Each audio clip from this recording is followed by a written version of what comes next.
জাকাত দিতে হবে। জাকাত যদি আপনি না দেন কি হবে? এই সম্পদগুলো নবীজি বলেন, মুসলিম শরীফ হাদিসে আসছে, বিষধর সাপ হয়ে এতটা বিষ হবে যে তার মাথা একদম সাদা থাকবে। বড় অজাগর সাপ হয়ে কিয়ামতের ময়দানে সারা শরীর পেঁচিয়ে তোমার কপালে ঠুকাইতে থাকবে আর বলবে, হাদা মা কানাস্তুম লিআনফুসিকুম ফাযুকু মা কুনতুম তাকনুসুন। এইটা বলতে থাকবে যে আমি তোমার সেই জমাকৃত সম্পদ, যে সম্পদের মালিক আল্লাহ তোমাকে দিয়েছিল, আল্লাহ হুকুম দিয়েছিল জাকাত তুমি দিবা, তুমি সম্পদ তোমার কমে যাবে, জাকাত দেও নাই, আর আজকে অজাগর সাপ হয়ে আমি তোমার সম্পদ তোমাকে ঠুকাইতেছি।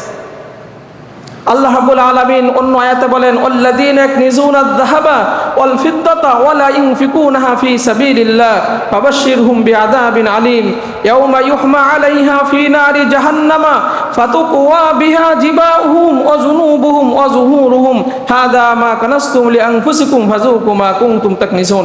আল্লাহ রাব্বুল আলামিন বলেন, যারা স্বর্ণ রূপা জমা করে রেখে দেয় না, কিয়ামতের ময়দানে এই সম্পদগুলো জাহান্নামের আগুনে পোড়ানো হবে, সেক দেওয়া হবে। পুড়াইয়া তোমার কপালে, তোমার পার্শ্বে, তোমার পিঠে, তিনটা জায়গায় সেক দেওয়া হবে আর বলবে, তুমি যে সম্পদ জমা করে রাখছিলা, এই সম্পদ আজকে জাহান্নামে আগুনে উত্তপ্ত করে তোমার শরীরে আজকে সেক দেওয়া হচ্ছে। কোথায় যাবা?